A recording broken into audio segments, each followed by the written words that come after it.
Population है वो actual में क्या है, एक इंडिविजुअल की क्या है, ग्रुप है इंडिविजुअल का जो पर्टिकुलर एक हैबिचुअल एरिया में रह रहा है, हैबिटेट है उनका, जहाँ पर वो रह रहे हैं, उनके बारे में हम डिस्कशन करेंगे।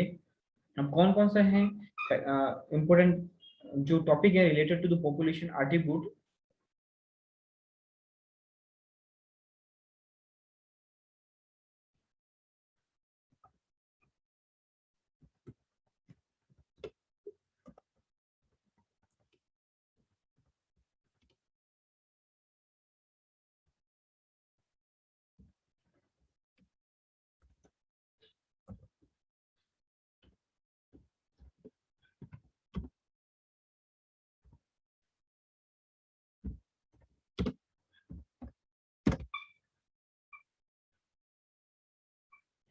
इसमें जो मेन मेन टॉपिक हैं उनको आप ध्यान से समझना।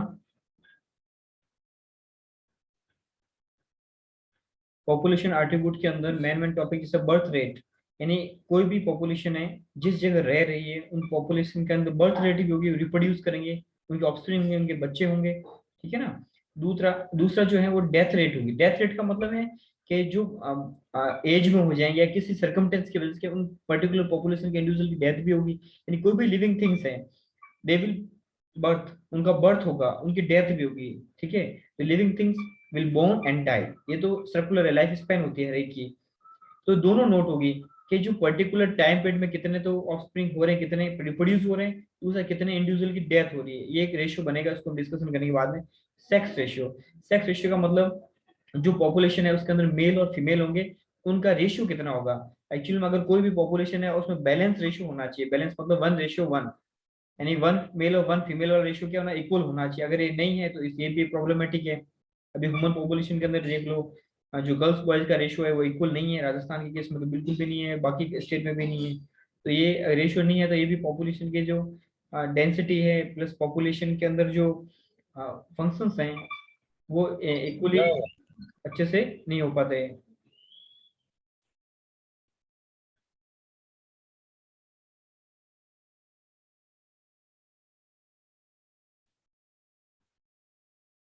तो नेक्स्ट जो है पॉपुलेशन डेंसिटी की बात है। पॉपुलेशन डेंसिटी का मतलब पर्टिकुलर एरिया हैबिटेट, जहाँ पर जो है जो लिविंग थिंग्स या जो इंडिविजुअल रह रहे हैं उनकी जो पर्टिकुलर एरिया में कितने रह रहे हैं वो पर जैसे स्क्वायर किलोमीटर में कह सकते हैं, उसके अंदर कितने मतलब वो रह रहे हैं, इंडिविजुअल रह रहे हैं, वो उनकी डेंसिटी हो जाएगी, ठीक है ना।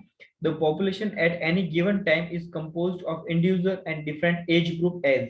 यहाँ पर देखो मेल और फीमेल है, मेल और फीमेल की हम एक रेशियो दे रखा है, उसको थोड़ा ध्यान से देखना।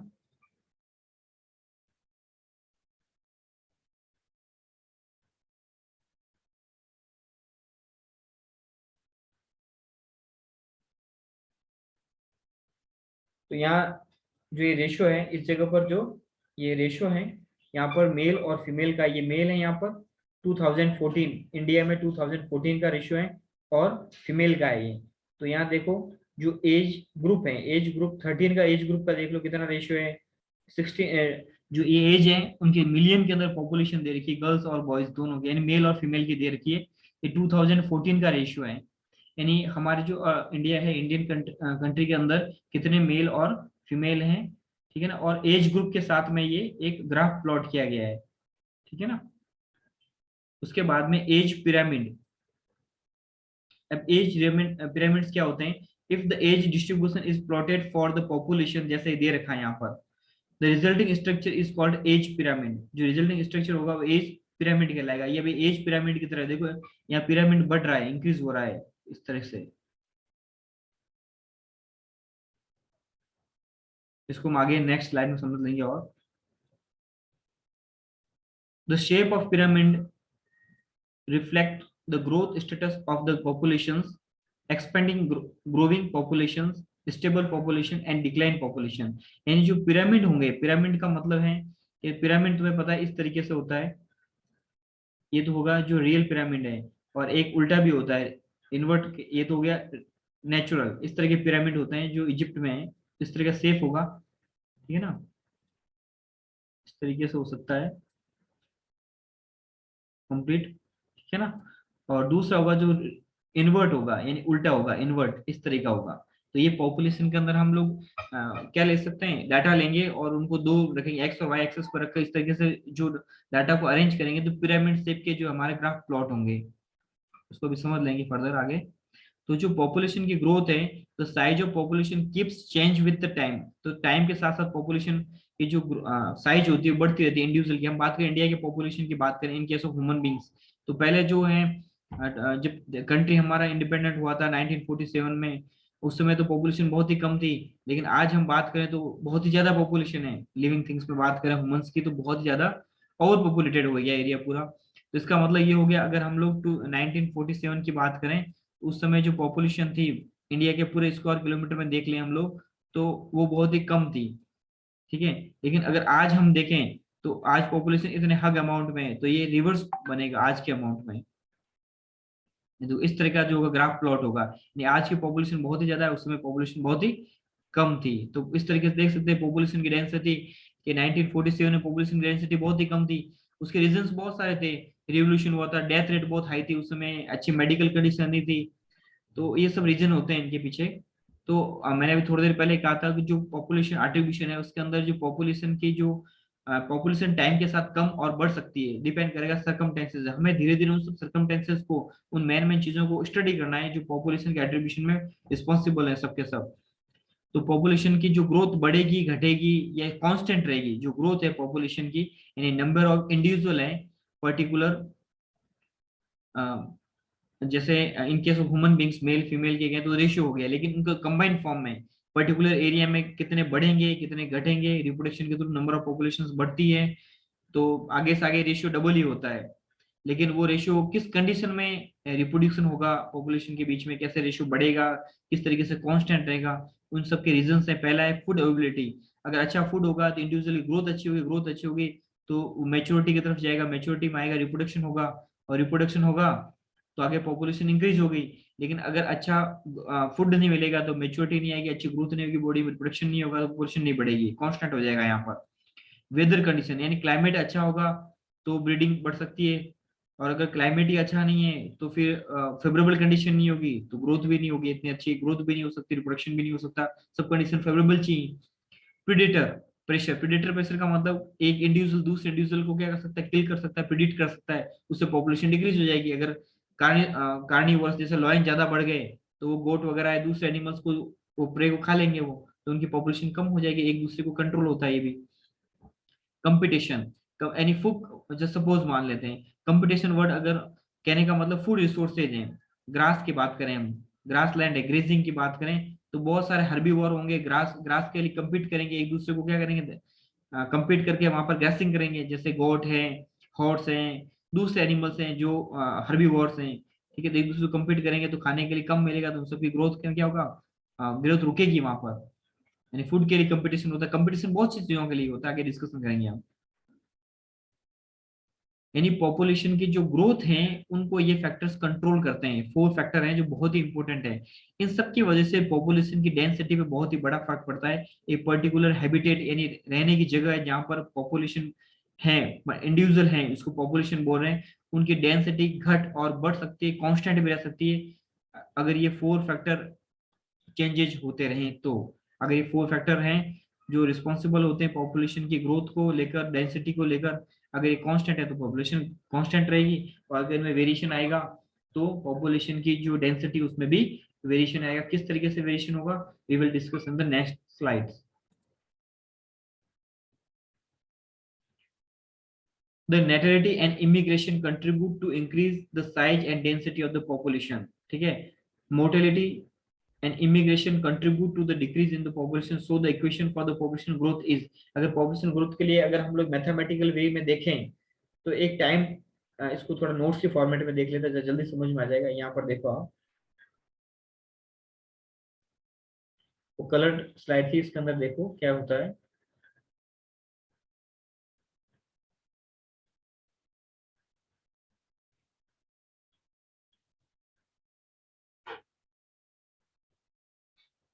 ये पॉपुलेशन यहाँ से स्टार्ट करते हैं।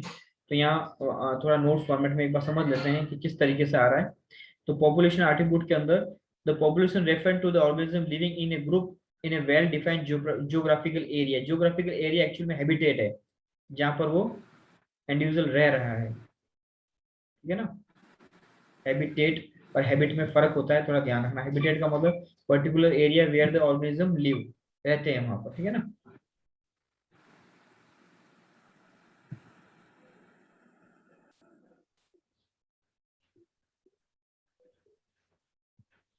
यहाँ देखो population ecology link ecology to the links ecology to the population genetics and evolution. ये एक नया टर्म है, जेनेटिक्स और इवोल्यूशन में हम स्टडी करेंगे इसको, इन्हें अलग से चैप्टर है हमारा बायोलॉजी में, ठीक है ना।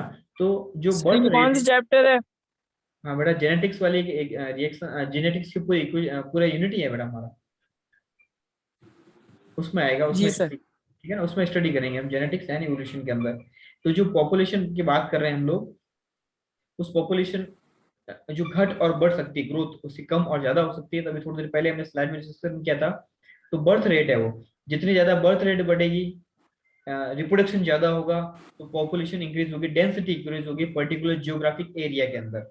डेथ रेट बढ़ गई तो डेंसिटी डिक्रीज हो जाएगी, ठीक है। डेथ रेट अब डिपेंड करेगी डेथ रेट कौन कौन सी होगी, ठीक है ना। उसके बाद सेक्स रेशियो, मेल और फीमेल का सेक्स रेशियो अगर इक्वल के अंदर है तो डेंसिटी इंप्रूव होना ही है। लेकिन अगर ये सेक्स रेशियो दोनों का जो इक्वल नहीं है तो फिर यहाँ पर डेंसिटी कांस्टेंट भी रह सकती है, कम भी हो सकती है। Population size and density,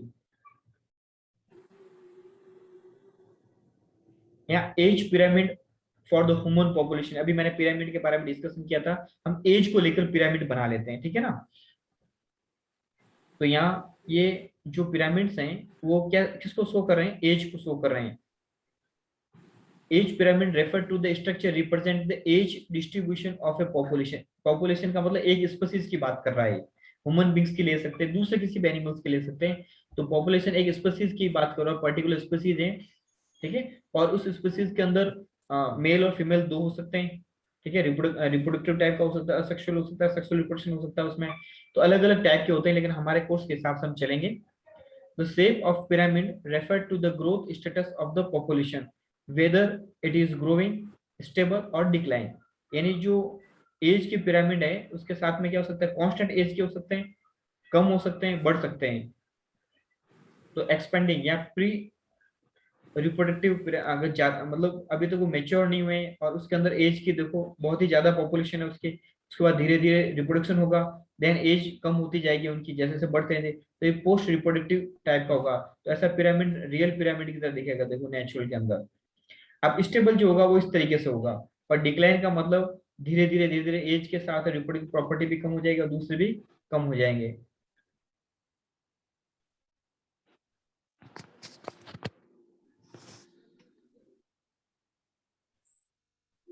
population density, number of individual of species per unit area, ये इसकी डेफिनेशन हो गई। इसके जो इसको रिप्रेजेंट करते हैं वो कैपिटल एन से रिप्रेजेंट करते हैं। किसी भी पर्टिकुलर जियोग्राफिक एरिया उस हैबिटेट में जो पॉपुलेशन रह रही है, स्पीसीज रह रही है, उसकी डेंसिटी को मेजर करने का जो सिंबल है वो एन है, capital N. Calculation of population density for fish, the number of fish catch per trap. हर ट्रैप के अंदर एक जो ट्रैप बना रहे हैं, जाल बना रहे हैं, उसमें कितनी फिश पकड़ी जाती है उसमें। तो वो एक पर्टिकुलर उसका एक एरिया होगा उस वेब का जिसके अंदर हम उसको ट्रैप कर रहे हैं, उसके अंदर जितनी फिश पकड़ी जाएगी उस हिसाब से उसकी डेंसिटी हो जाएगी। और इसके अलावा कोई जरूरी नहीं है फिश को ही लें, हम ह्यूमन पॉपुलेशन की भी ले सकते हैं डेंसिटी।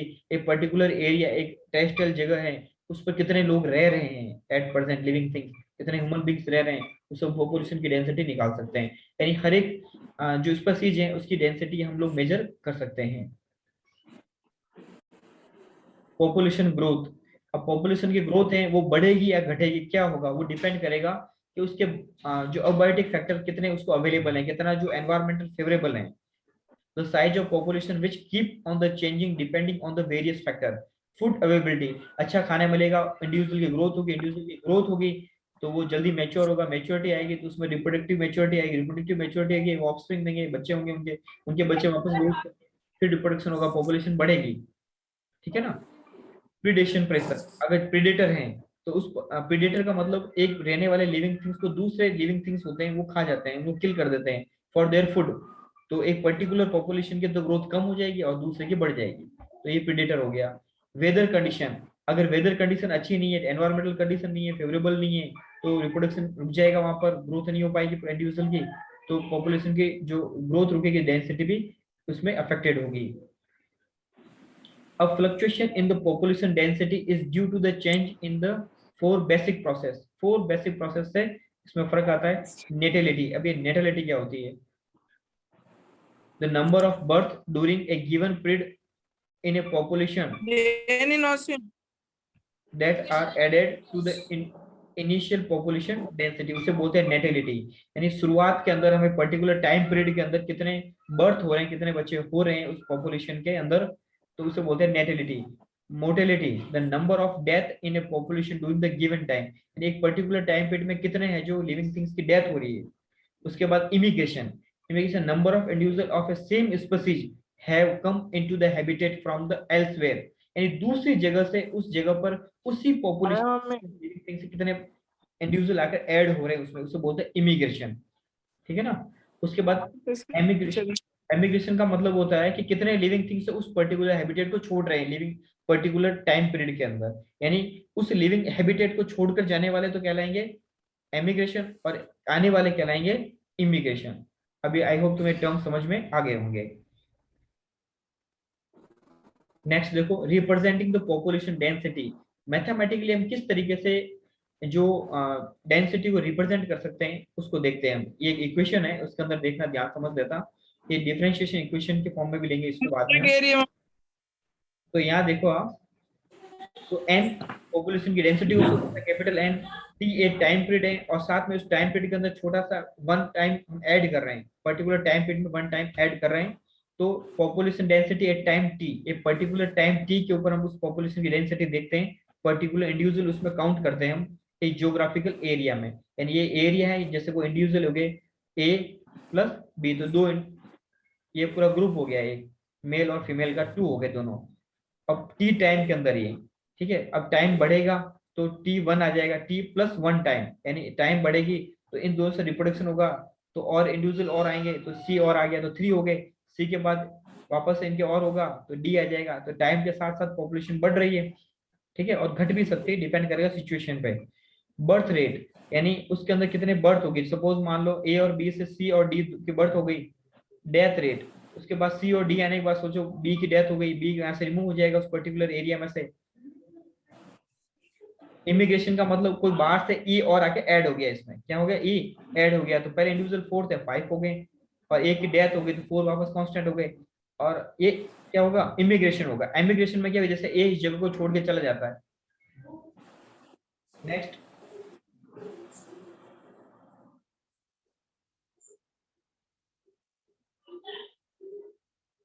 वो लोग हम लोग नेक्स्ट क्लास में डिस्कशन करेंगे, ठीक है ना।